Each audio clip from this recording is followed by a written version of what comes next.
Bom dia, quinto ano. O vídeo de hoje fala sobre o desafio SciKids, que é a avaliação de vocês, certo?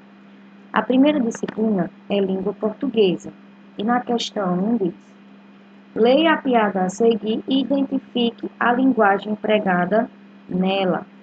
A professora pergunta para Joãozinho: Joãozinho, por que você não fez os trabalhos de casa?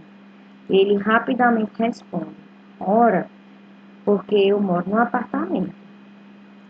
Na piada, empregou-se a linguagem formal, que é aquela utilizada em situações formais, uma forma mais culta.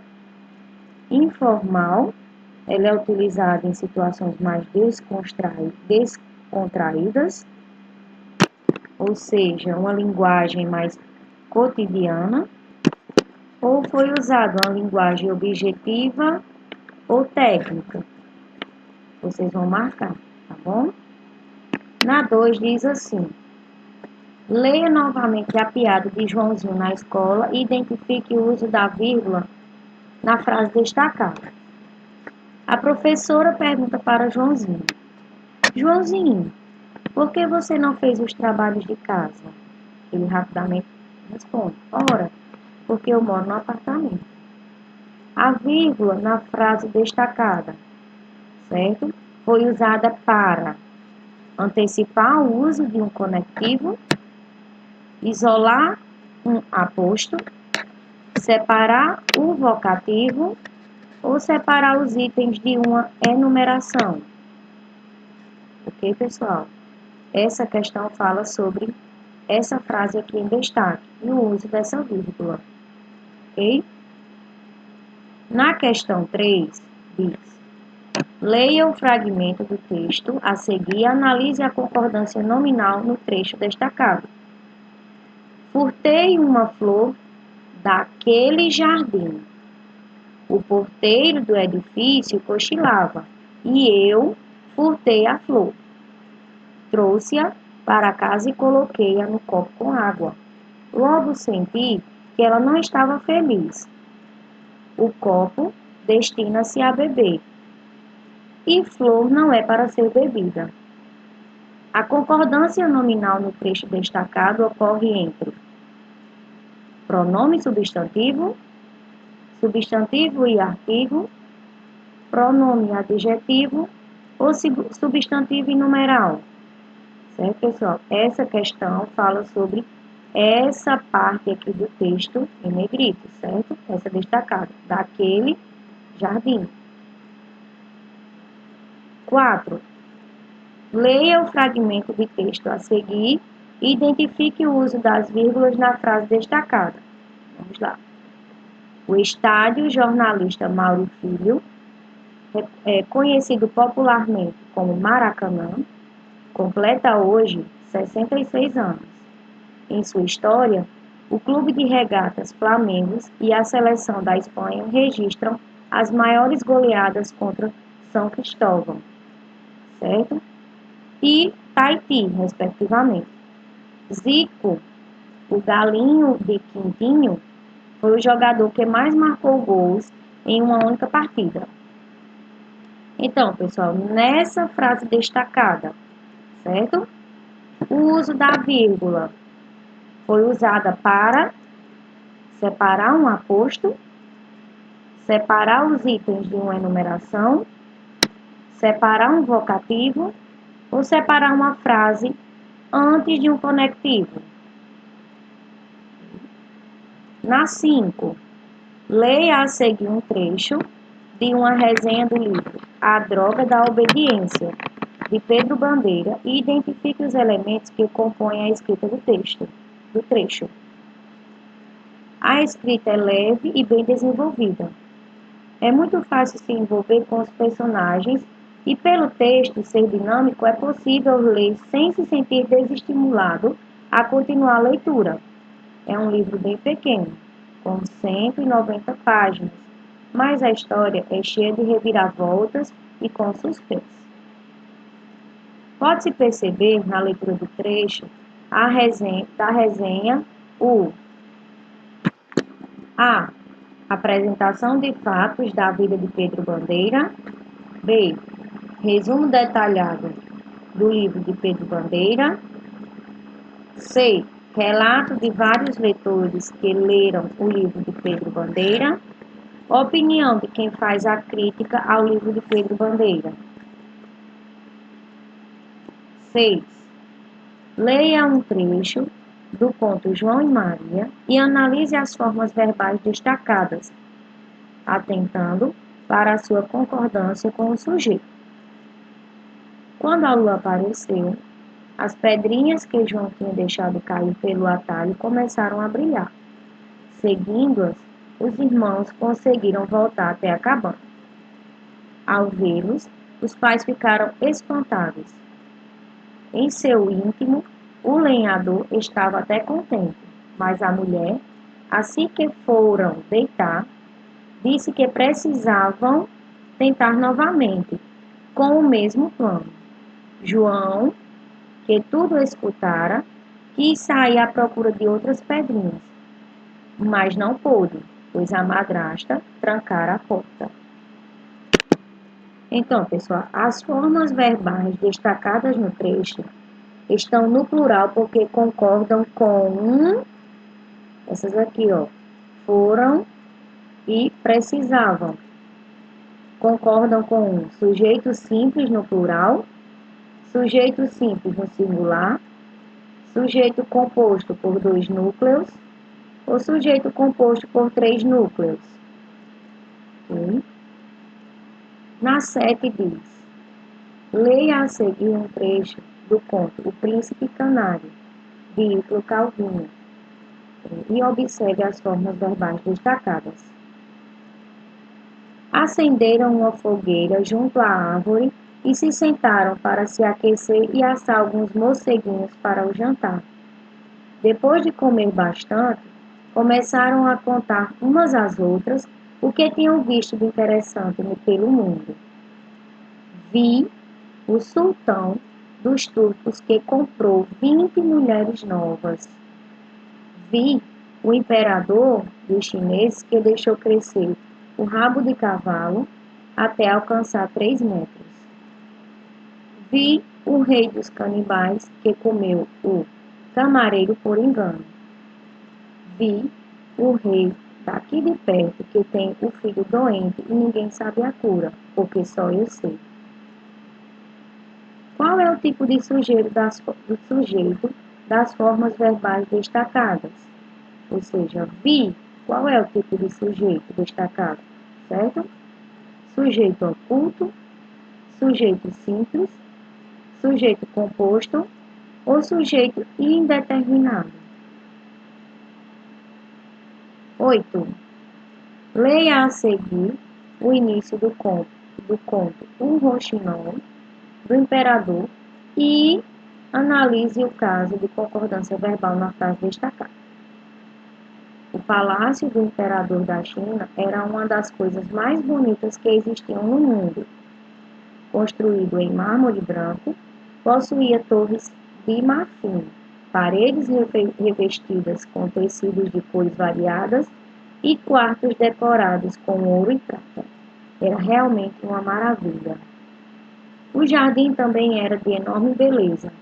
Nele cresciam flores raras e belas. Havia inúmeros rios e lagos, onde nadavam peixes de todas as espécies e tamanhos. Então, nesta frase aqui, ó, destacada, havia inúmeros rios e lagos, certo? Na concordância verbal na frase destacada, a forma verbal havia não concorda no plural com inúmeros rios e lagos, porque ela apresenta sentido de tempo, apresenta sentido de existir, apresenta tem sujeito indeterminado ou tem sujeito oculto. Ok? Agora vamos para a disciplina de artes. De arte, certo? 9. Vamos analisar os elementos encontrados na obra abaixo, né, pessoal? E vamos buscar reconhecer Qual movimento foi importante para o desenvolvimento desse gênero de pintura? Vamos lá? Vamos observar aqui essa arte, né, essa obra. Considerando os elementos representados na obra, qual movimento foi importante para o desenvolvimento desse gênero de pintura? Foi o barroco, dadaísmo, mineirismo ou surrealismo? Okay. Na 10, observe os atores na imagem de uma peça teatral a seguir e busque identificar o elemento que caracteriza os personagens da peça. Qual elemento presente na imagem indica os personagens? É um cenário, figurino, maquiagem ou sonoplastia? E pessoal, vocês vão responder de acordo com essa imagem aqui da peça teatral. História, questão 11. Observe a imagem a seguir, que apresenta um grupo de estudantes e identifique suas possíveis necessidades em uma escola. Vamos lá.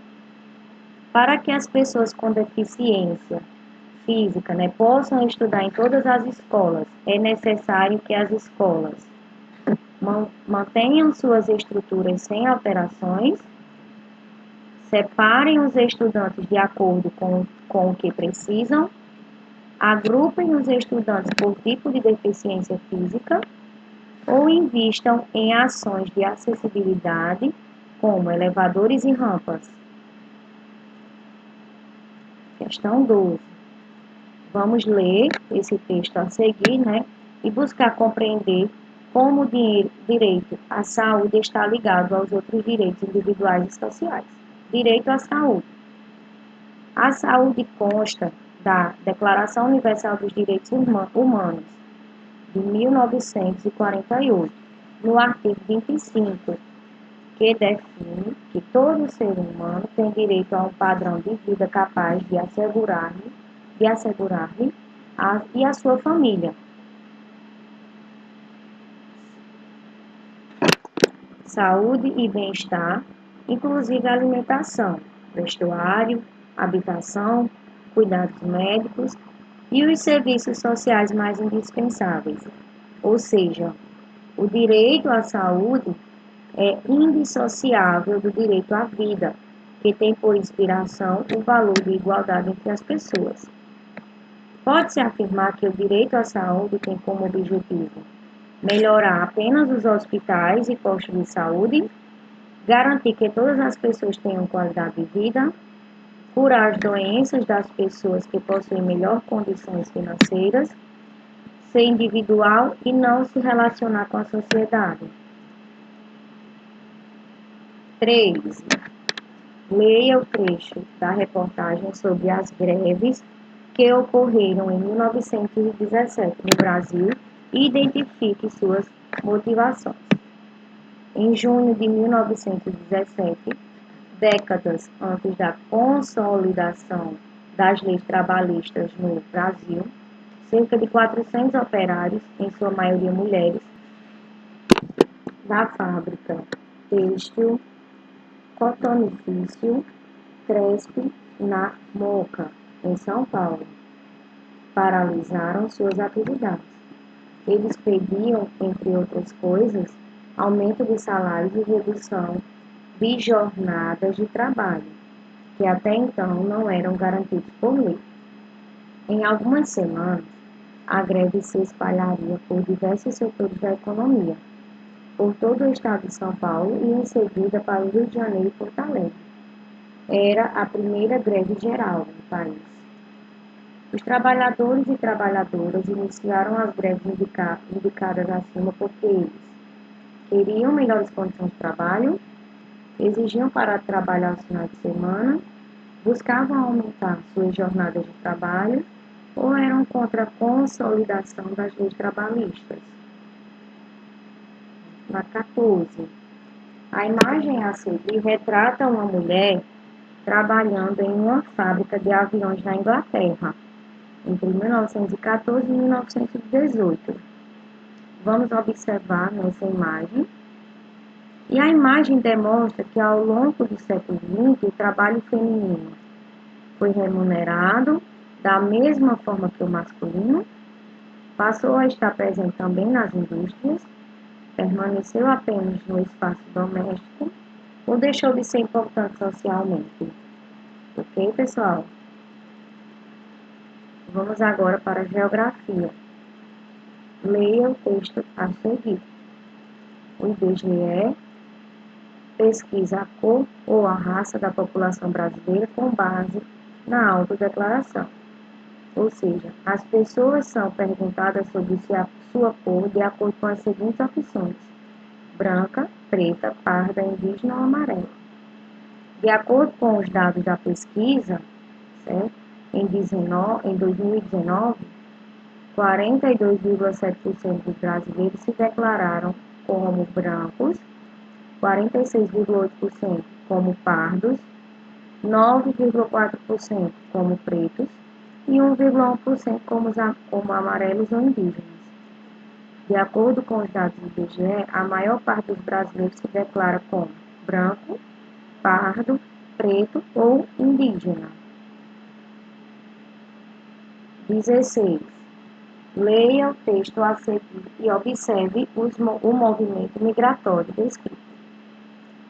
Para o técnico do IBGE, Fernando Albuquerque, o movimento de pessoas que saem da zona rural para as cidades, que teve no início de 1970, está perdendo a força. Nas décadas de 1970 e 1980, os grandes movimentos migratórios ocorriam em função da mecanização da agricultura e a consequente expulsão da mão de obra. Agora, esse movimento continua ocorrendo, porém em uma intensidade menor. O processo migratório a que se refere o texto é conhecido como êxodo rural, êxodo urbano, migração sazonal ou movimentos pendulares. 17.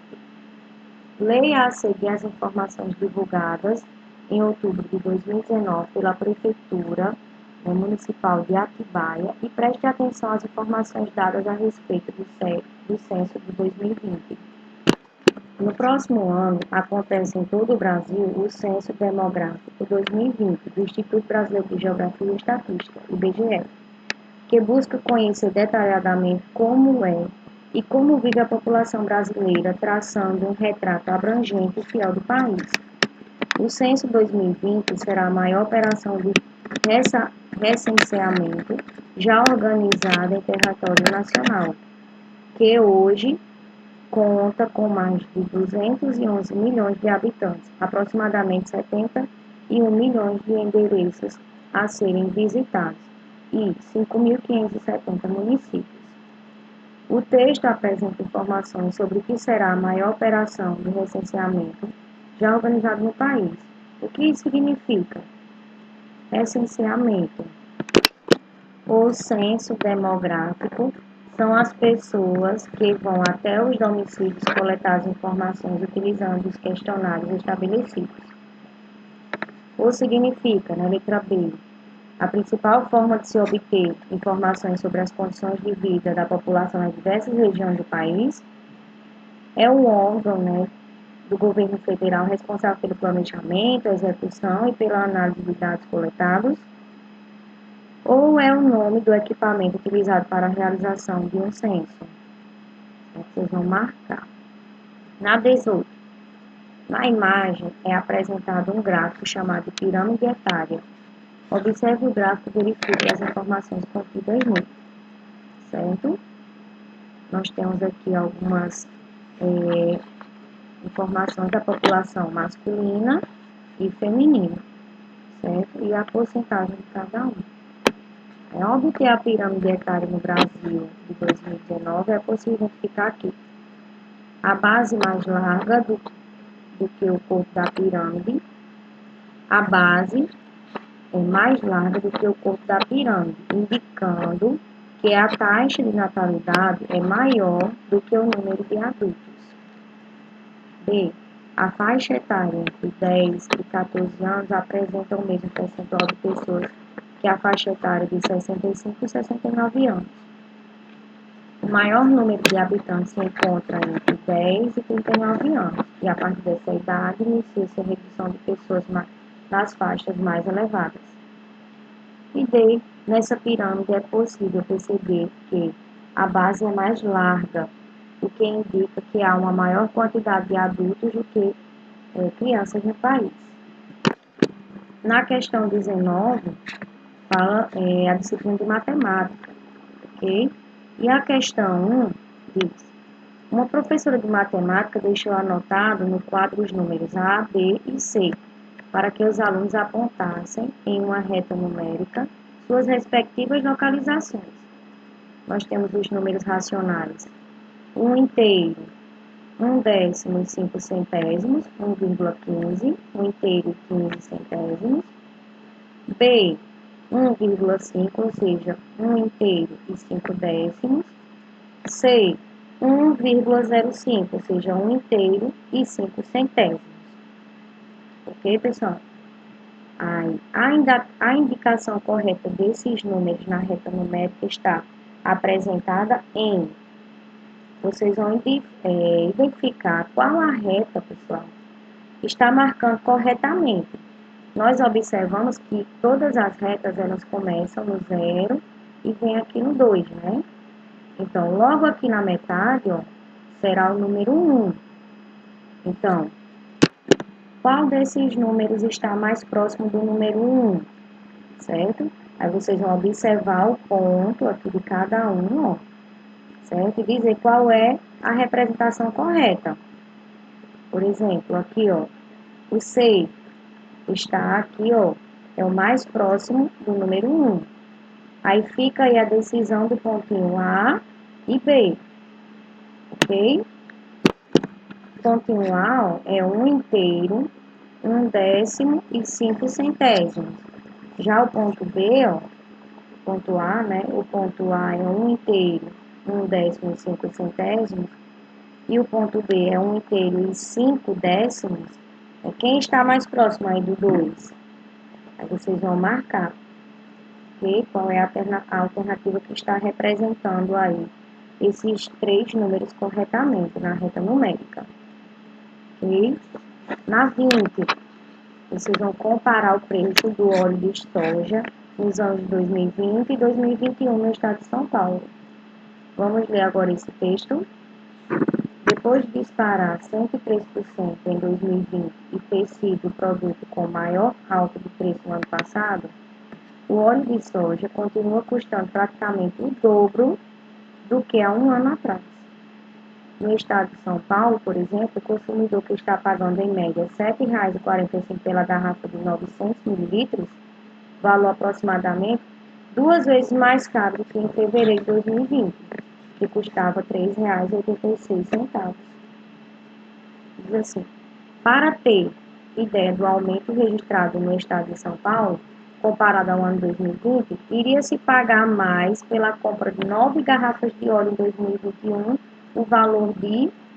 Então, pessoal, o primeiro cálculo que vocês devem fazer é saber qual a diferença do preço aí pago agora, que é R$ 7,45, do preço que foi pago ano passado, é R$ 3,86.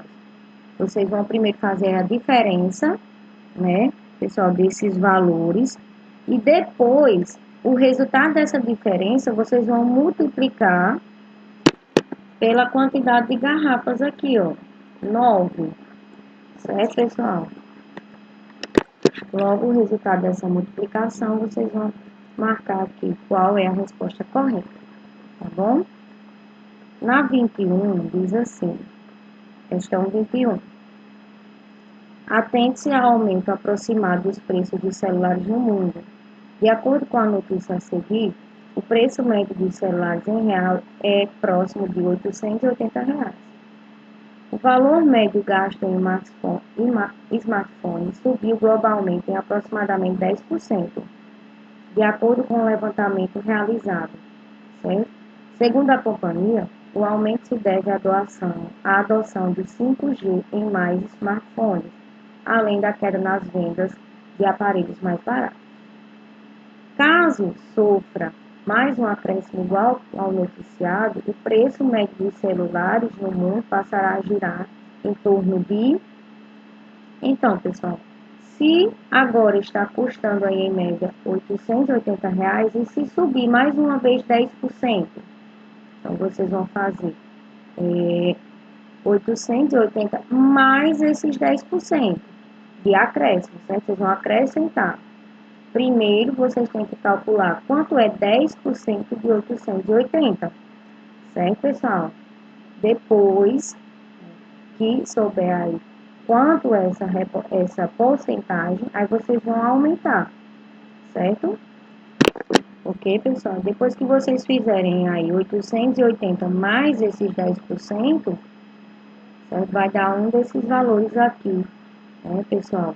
Que os celulares, aqui o preço médio dos celulares no mundo passará a girar em torno, ok?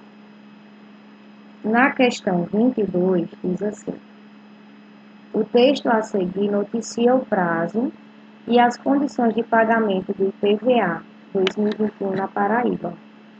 As contribuições têm 3 opções de pagamento do tributo com placa final 4.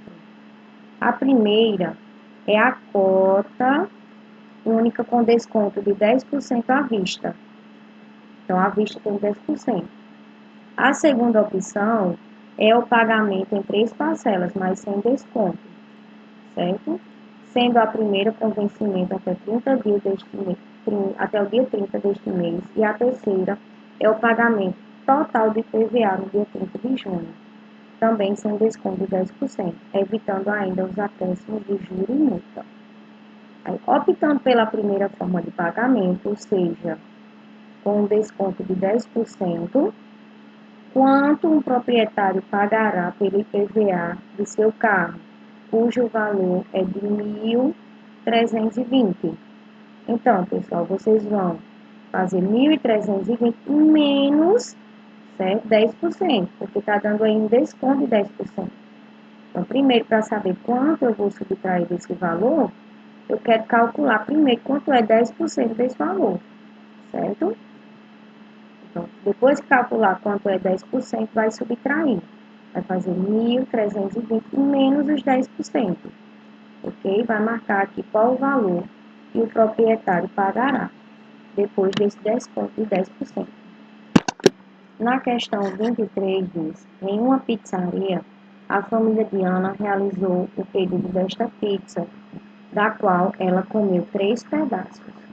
Primeiro, nós vamos observar que a pizza tem 8 pedaços, né? 1, 2, 3, 4, 5, 6, 7, 8. E ela comeu 3. Então, ela comeu 3 oitavos primeiro, né? Depois de comer a pizza, os familiares resolveram pedir mais uma pizza idêntica a essa. Porém, ela veio repartida em 4 fatias. Dessa nova pizza, Ana comeu apenas uma fatia, ou seja, 1/4. Considerando as 2 pizzas que a família pediu, qual fração representa a quantidade de pizza que Ana comeu? Logo, pessoal, vocês vão fazer a quantidade de pizza que ela comeu primeiro, que foi 3 oitavos, mais quanto ela comeu na segunda pizza, que foi 1/4, certo? 3 oitavos mais 1/4. Existem diversas formas de fazer essa adição de frações. Vocês podem transformar 1/4 em fração equivalente. 1/4 é a mesma coisa que 2 oitavos. Então, ela comeu aí 3 oitavos mais 2 oitavos, e marcar aqui qual é o resultado dessa adição. Pode fazer pelo MMC, que nós estudamos, ou pode fazer também pelo método da borboleta. Ok, pessoal? Na 24, também fala sobre porcentagem, certo? Nós temos aí, este é o fragmento do artigo 17 da Lei número 8.036, de 11 de maio de 1990, que dispõe sobre a multa paga pelo empregador ao empregado caso o despeça sem justa causa. Na primeira hipótese, de despedida pelo empregador sem justa causa, depositará este na conta vinculada ao trabalhador no FGTS a importância de 40% do montante de todos os depósitos realizados na conta vinculada durante a vigência do contrato de trabalho, atualizados monetariamente e acrescidos do respectivo juros. Qual é a quantia rescisória, paga por um empregador ao seu funcionário que foi demitido sem justa causa, cujos depósitos na conta vinculada somada aí R$ 2.525? Então, pessoal, para resolver essa questão, vocês têm que observar que se o trabalhador ele foi demitido sem justa causa, o empregador depositará 40% do montante de todos os depósitos realizados na conta vinculada, certo? Ou seja, se na conta aí deste funcionário tem esse valor aqui, ó, quanto é que vai aumentar se ele for demitido sem justa causa? Vocês vão calcular 40%, né, que é o que ele deve dar aí, desse valor aqui, ó, certo? Que ele tem, que o funcionário tem. Calculando 40% desse valor é quanto ele deve aí pagar, quanto o empregador deve pagar ao seu funcionário, a esse funcionário que tem esse valor aqui, certo? Ok, pessoal? Então, vocês devem calcular 40% desse valor aqui, ó, que o funcionário tem. Depois, vou marcar aqui a alternativa correta, certo? Na questão 25, leia este texto que noticia o aumento do número de leitores entre crianças no Brasil. Ao todo, a pesquisa realizada pelo Instituto ProLivro, em parceria com o Itaú Cultural, entrevistou aproximadamente 725 crianças com idades entre 5 e 10 anos. Para resolver o problema, suponha que a quantidade de crianças entrevistadas foi igual nas pesquisas de 2015 e 2019. Gosto pela leitura alta entre crianças, mas vai diminuindo. A única faixa etária que apresentou aumento no número de leitores foi de 5 e 10 anos de idade, que passou de 67% em 2015 para 71% em 2019. A pesquisa mostra que as crianças são as que mais leem mais livros de literatura por vontade própria e com mais frequência. Certo? Aí diz assim: o aumento apontado pela pesquisa corresponde, dentro do grupo de entrevistados, aproximadamente. Então, pessoal, o que vocês devem fazer?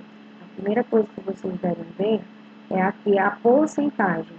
Quanto aumentou aqui pela pesquisa de 2015 para 2019 na porcentagem? De 67% para 71%, aumentou 4%, né, pessoal? Então, para eu saber qual foi o aumento, né, dessas crianças aqui entrevistadas, 725, você vai calcular 4%, que foi o aumento, de 725, que foi o total de crianças entrevistadas. Então, quando você calcular essa porcentagem, certo? Vai dar aí quantos novos leitores, né, apresentou aí a pesquisa. Ou seja, qual foi o aumento aí de leitores, certo? Que corresponde a 4%, ok? Na questão 26, diz: Carla é dona de um hotel de animais e foi ao seu distribuidor comprar alguns produtos. Ela dividiu o valor dessa compra em 4 parcelas iguais, sem acréscimos. Ok? Nós vamos observar aqui o produto, certo? Ela comprou um saco de ração por R$ 215,30, comprou 5, comprou 3 shampoos, cada um R$ 38,50, 2 vitaminas, cada uma custava R$ 20. Aí, as parcelas que Carla pagará serão no valor de... Então, pessoal, primeiro vocês têm que saber quanto ela vai pagar ao todo, certo? Primeiro vai ver aí quanto ela vai pagar pelos 5 sacos de ração, os 3 shampoos e as 2 vitaminas. Vai somar, né, todos esses valores e depois, como ela vai dividir aí em 4 parcelas iguais, o resultado vai dividir por 4. Vai marcar aqui qual é o valor da parcela. Tá bom? Vamos para a próxima disciplina, que é ciências. Este texto apresenta a principal função do sistema cardiovascular. Analise-o, considerando as funções dos sistemas respiratório e digestivo. O sistema cardiovascular, também chamado sistema circulatório, é o sistema responsável por garantir o transporte de sangue pelo corpo, permitindo, dessa forma, que nossas células recebam, por exemplo, nutrientes e oxigênio. Esse sistema é formado pelo coração e pelos vasos sanguíneos. Conclui-se, do texto lido, que a importância dos sistemas digestivo e respiratório é a responsabilidade de eliminar toxinas, nutrir o corpo, transportar gases ou transportar nutrientes. 28. Veja como os órgãos do sistema circulatório reagem às baixas temperaturas.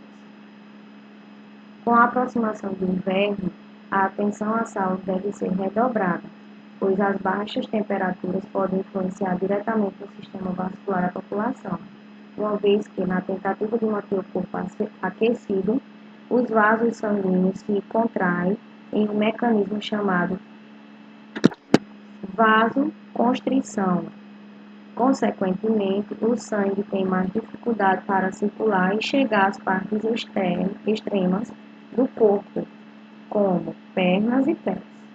Esse fenômeno afeta principalmente a absorção de lipídios no intestino delgado, oxigenação das partes extremas do corpo, nutrição das células das partes externas do corpo, respiração e a captação de oxigênio no ar atmosférico. Vocês vão marcar aqui qual é a resposta correta, certo? 9. Identifique qual é o sistema do corpo humano. É representado nesta imagem, certo? Esse sistema é responsável esse sistema que está sendo representado aqui, certo? Absorção de nutrientes ao longo do intestino, eliminação de substâncias tóxicas para o organismo, transporte de nutrientes ao longo do sistema circulatório, ou realizar a troca gasosa entre o ar e o sangue. 30. Esta matéria foi publicada no site A Revista da Mulher com dicas sobre cardápio saudável. Atente-se à sugestão da nutricionista identificando os grupos alimentares presentes em sua composição. Do ponto de vista nutricional, as pessoas, no geral, não enfrentam muita dificuldade em aprender a montar um cardápio saudável. O difícil mesmo é segui-lo. Para se manter a alimentação saudável por toda a vida, é preciso ter determinação. A nutricionista Carla Ribeiro concorda e dá uma dica preciosa. Faça um prato com pelo menos 5 cores, por exemplo, arroz integral, feijão preto, cenoura crua ralada, couve refogada e um filé de peixe cozido com limão. Azeite e ervas é um prato perfeito para compor um cardápio saudável. E fica super bonito e colorido, ressalta Carla. Quase todos os nutrientes estão representados nesta dieta. Logo, para completá-la, é importante ingerir bastante água, minerais, proteínas ou vitaminas. Ok, pessoal? Então, boa sorte, uma boa atividade avaliativa. Leiam as questões com calma, certo? Sem pressa. Ok, pessoal? Um abraço e até a próxima aula.